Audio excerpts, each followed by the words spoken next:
깨닫게 만든다라는 거죠. 그때부터 어떤 성도가 되었든지 하나님이 보내주신 양으로 여기고 십자가의 사랑으로 우리는 그들을 끌어안고 목회하기도 결심하고 그때부터 우리 성도들이 하나 되어지는 그런 의미가 오게 되는 것이고 그러면 하나님의 교회가 더 은혜로워진다라는 말씀입니다. 사랑하는 여러분, 내 마음에 맞지 않는 사람, 교회 안에 문제를 일으키는 사람들이 있으면 그분들도 하나님이 우리 교회에 꼭 필요해서 우리 교회를 위해서 맡겨주신 양인 줄 알고 우리 모든 성도들은 십자가의 사랑으로 포용해주고 섬길 수 있어야 될 줄로 믿습니다. 그러면 우리가 교회를 어떻게 섬겨야 하는가? 오늘 2절 말씀에 보니까 억지로 하지 말고 하나님의 뜻을 따라 자원함으로 하라라고 말씀합니다. 어떤 성도들은 교회 안에서 어떤 일을 맡기면 마지못해서 억지로 하는 경우가 있습니다. 그런 성도들은 일을 하면서도 늘 불만이 많습니다. 그런 불평이 자기만 있는 게 아니라 다른 성도들에게도 전염이 되게 만듭니다. 이것은 하나님께서 결코 기뻐하시는 교회의 모습이 아닙니다. 하지만 어떤 성도들은 즐겁게 맡기지 않아도 자원해서 하나님의 뜻을 따라서 교회를 섬기는 분들이 있습니다. 그런 성도들을 보면 목회자도 그렇게 마음에 기쁘고 하나님이 바라보시면 얼마나 행복하고 얼마나 흐뭇해 하시겠습니까? 그런 성도들은 요셉과 같은 사람입니다. 요셉은 무슨 일을 시켜도 순종했습니다. 어떤 환경에 처해서도 자원하는 마음으로 일을 했습니다. 형들이 자기를 노예로 팔 때에도 형들을 원망하거나 식음을 전폐하는 내용의 말씀이 전혀 없습니다. 오히려 그런 억울한 환경 속에서도 얼마나 열심히 일을 했는지 시위대장 보디발의 집에서 모든 살림을 책임지는 사람이 되었습니다.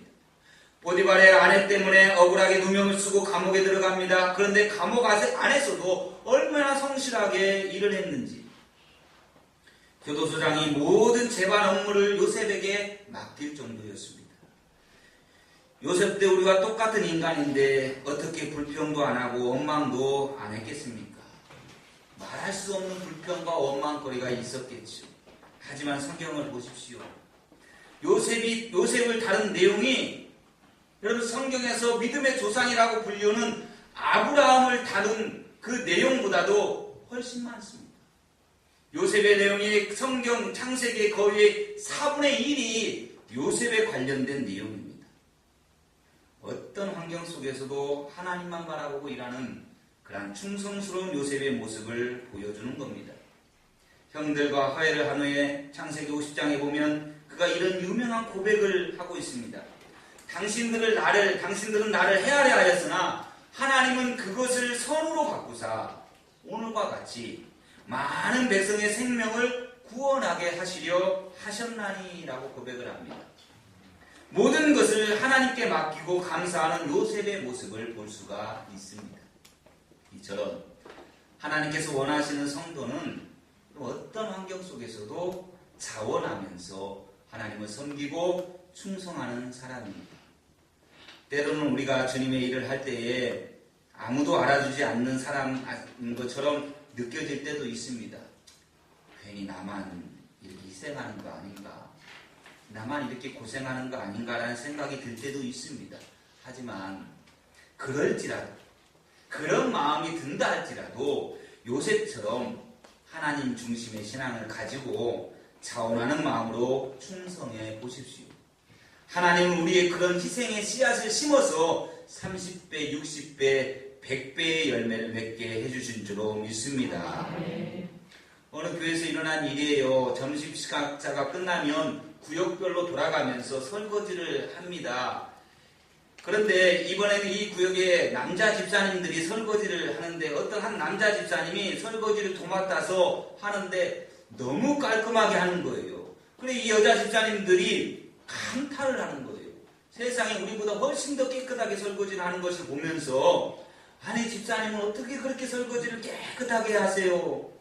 남자들은 설거지 시키면 뒤돌아보면 더러워서 여자들이 다시 하는데 어떻게 집사님은 이렇게 깨끗하게 설거지를 하세요?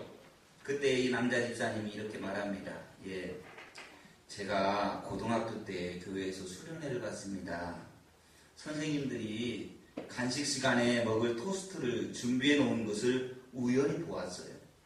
그래서 너무나 먹고 싶었어요. 그 중에 토스트 하나를 들어서 그 안에 있는 계란을 몰래 살짝 하나 빼먹었어요. 그리고 드디어 간식 시간이 되었는데 선생님들은 계란이 하나 없어진 줄도 모르고 이 토스트를 나누어 주셨죠. 그런데 그 계란 없는 토스트가 정확하게 제 앞에 놓이는 것입니다. 그때 저는 가슴이 얼마나 철렁했는지 몰라요. 그래서 나는 그때부터 내가 저지른 행동은 반드시 내가로 다시 돌아온다는 것을 정확히 알았지요. 그래서 무슨 일을 하든지 성실하게 하기로 결심을 했답니다. 만약에 지금 제가 이 그릇 중에 하나라도 제대로 닦지 않으면 분명히 다음 주에 제 밥이 이 밥그릇에 담겨져 나올 것입니다. 아멘. 눈물과 기도로 뿌린 씨앗은 반드시 기쁨으로 단을 거두게 해주십니다. 아멘. 교회 일이나 이웃을 위한 봉사가 무겁고 힘들 때도 있지만 억지로 하지 말고 항상 자원하는 마음으로 해보십시오. 우리가 그런 마음으로 일하면 그것이 하나님의 큰 축복이 되어져서 우리에게 다시 돌아오게 되는 줄로 믿습니다. 두 번째로 우리는 하나님의 일을 할 때에 더러운 이득을 위해서 하지 말고 기꺼이 해야 합니다. 2절 하반절에 보면 더러운 이득을 위하여 하지 말고 기꺼이 하며 라고 말씀합니다. 여기서 기꺼이 하며 라고 하는 말씀은 개역성경에 보면 오직 즐거운 뜻으로 하며 라고 번역하고 있습니다. 개인적인 욕심이나 사리사욕을 위해서 하지 말고 하나님께서 주신 직분을 잘 감당하기 위해서 헌신하는 자세로 하라라는 말씀입니다. 교회 안에 보면 어떤 분들은 자신에게 편한적으로 뭔가 이득이 될 때에만 그야말로 열심히 일하는 것 같고 이해 타산이 맞지 않으면 여러 가지 이유를 들면서 나서지 않는 사람들이 있습니다. 팔짱을 끼고 보고만 있다가 잘 되면 모른 척하고 잘못되면 인정사정 없이 몰아세우는 일에 앞장서는 사람들이 있어요. 시험에 든 교회를 찾아가 보면 하나님 중심이 아닌 사람 중심으로 파가 나누어져 있습니다. 자기가 좋아하는 목회자 중심, 자기가 좋아하는 중직자 중심으로 갈라져서 싸우니까 결국에 하나님께서는 그 교회를 외면하시는 거예요. 이것은 옳은 자세가 아닙니다. 교회는 자기 의견, 자기 판단, 자기 생각이 우선이 되어서는 절대로 안 됩니다. 여러분, 사람의 얼굴 모양이 다 다르다는 거 아시죠? 오늘 우리 조카들이 왔는데 쌍둥이에요. 근데 잘 보세요. 얼굴 달라요. 쌍둥이도 다릅니다.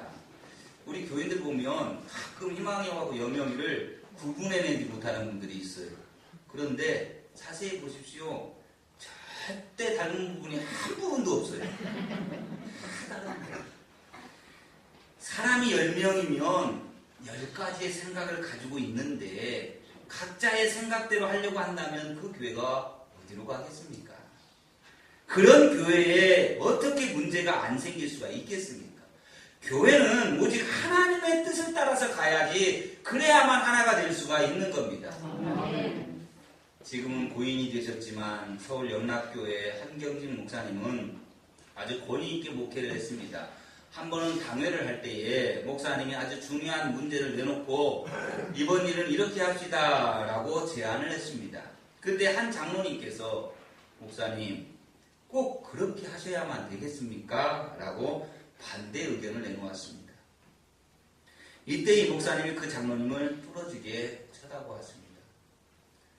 한참을 쳐다본 후에 장로님, 이 일을 놓고 저보다 더 많이 생각하고 저보다 더 많이 기도한 후에 하신 말씀입니까? 라고 물었습니다. 그러자 장로님이 아무 말도 못하고 그렇게 해서 그 교회의 중요한 문제가 결정이 되어져서 지금의 영락교회로 성장할 수 있었다라고 고백을 하고 있습니다. 사랑하는 여러분, 사람들이 보든지 말든지, 칭찬이 있든지 없든지, 중직자로 뽑아주든지 아니든지, 또는 때로 내게 손해가 되든지 말든지, 오직 하나님 중심, 하나님 뜻대로 할 때에 하나님이 기뻐하시는 교회가 되는 것입니다. 여러분도 하나님의 뜻을 따라 하나님 중심으로 교회를 섬기는 성도들이 다 되시기를 바랍니다. 마지막 세 번째로 우리가 교회를 어떻게 섬겨야 하느냐, 주장하는 자세로 하지 말고 양무리의 본이 되어야 한다라는 말씀입니다. 3절 말씀에 맡은 자들에게 주장하는 자세로 하지 말고 양무리의 본이 되라라고 말씀합니다.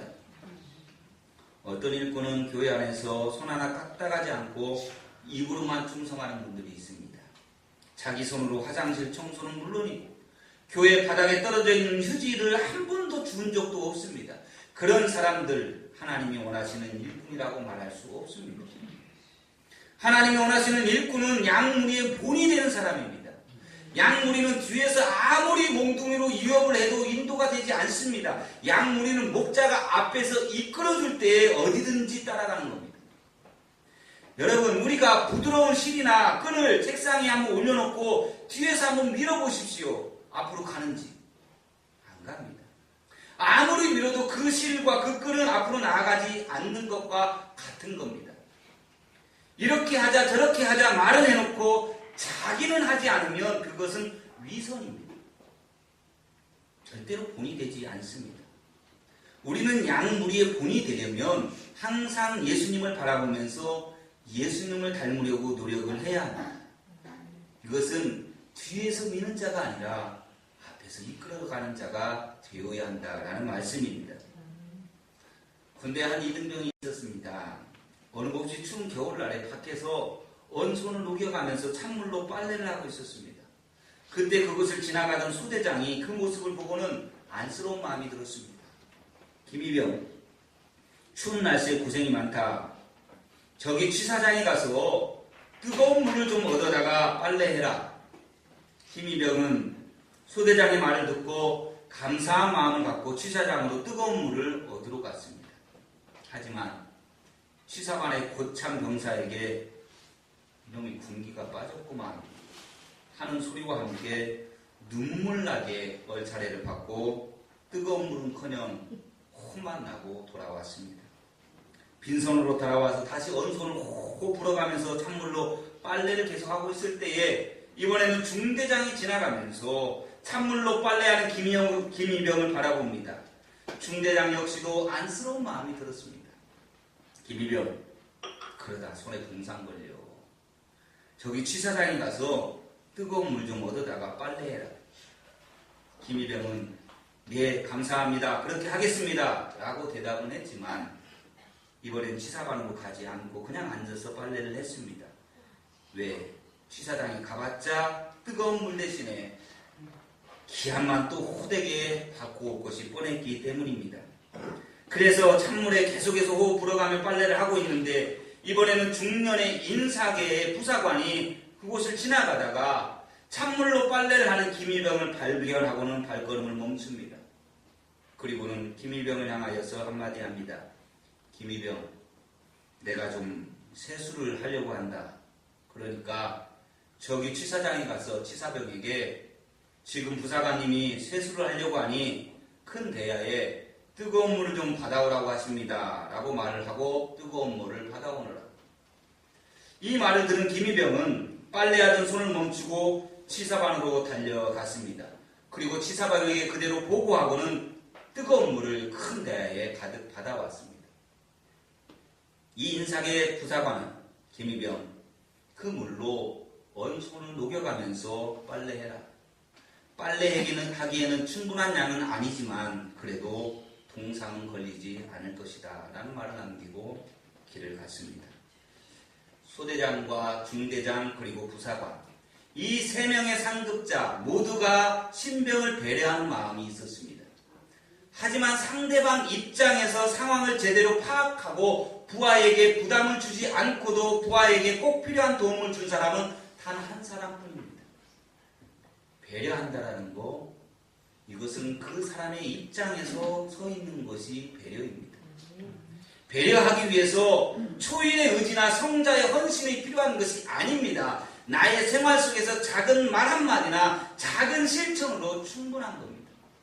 하나님의 일은 주장해서 하는 것이 아닙니다. 본이 되어지는 것입니다. 그럴 때 오늘 사전 말씀에 보면 뭐라고 말씀합니까? 목자장이 나타나실 때에 시들지 아니하는 영광의 관을 얻으리라. 이 말씀과 같이 우리가 하나님의 은혜와 축복을 받게 될 줄로 믿습니다. 처음에 한국대사관에 근무하고 있던 김영배라고 하는 젊은 집사님이 있었습니다. 그분은 서울에 사는 모친이 돌아가셨다는 비보를 받고 즉시 서울로 와서 가족들과 함께 장례식을 끝냈습니다. 큰형은 의사로서 사회적인 존경을 받으면서 돈도 잘 벌었습니다. 둘째 형은 사업가로서 윤택한 생활을 했습니다. 그런데 이 막내는 외무부 공무원으로서 해외 근무를 하게 되어졌습니다. 장례식이 끝난 후에 큰형이 동생들을 모아놓고 이렇게 이야기합니다. 어머니가 남겨주신 재산은 제일 어려운 막내에게 주는 것이 어떠냐. 그러자 둘째 형이 그거 좋은 생각입니다 형님.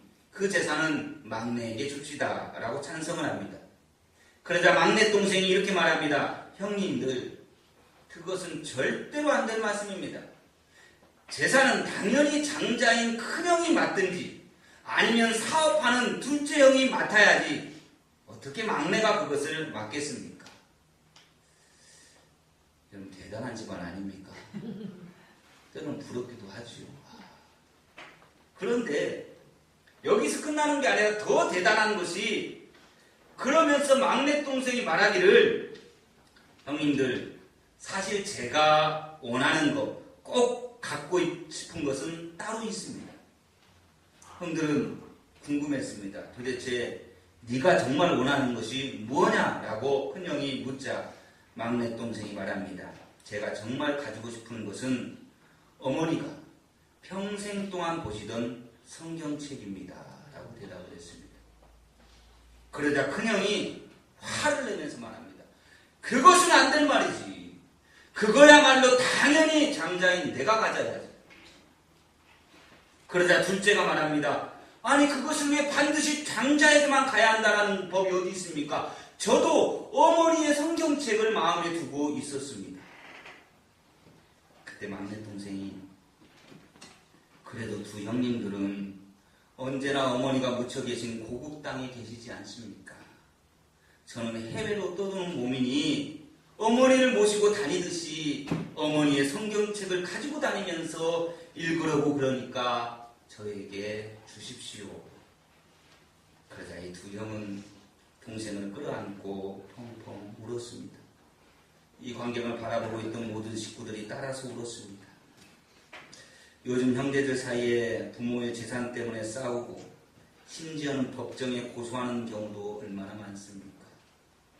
그런데 이 세 형제의 모습은 너무나도 아름답습니다. 재산보다는 어머니의 눈물과 기도가 배어있는 성경책을 서로 가지려고 하는 모습은 복 중에서도 가장 큰 복이 아닐 수 없습니다. 이것은 어머니가 평소에 철저하게 하나님 중심의 삶을 살면서 자녀들에게 본이 된 삶이 되었기 때문입니다. 사랑하는 성도 여러분, 교회 창립 1주년을 보내면서 하나님이 원하시는 교회, 하나님이 기뻐하시는 교회가 되도록 우리에게도 이런 능력을 달라고 기도하십시다. 억지로 주의를 하지 말고 자원하는 마음으로 하게 해주십시오라고 기도하십시다. 더러운 이득을 위해서 하지 말고 기꺼이 즐거운 마음으로 감당하게 해주십시오라고 기도하십시다. 그리고 주장하는 자세로 하지 말고 양무리에게 본이 되게 하여 주옵소서라고 기도하십시다. 사랑하는 성도 여러분, 우리가 열심히 노력해서 만든 교회의 모습이 바로 우리가 우리 몸에 지녀야 될 예수님의 흔적입니다. 우리가 이 교회를 앞에서 말씀드린 것처럼 그런 교회로 만들기 위해서 노력할 때에 마지막 하나님께 칭찬받는 성도와 교회가 될 줄로 믿습니다. 저 여러분 모두가 이와 같이 하나님의 교회를 하나님의 교회답게 만들어가는 성도와 교회가 되기를 주님의 이름으로 축원합니다. 우리 이 시간에 이런 교회 되게 하소서.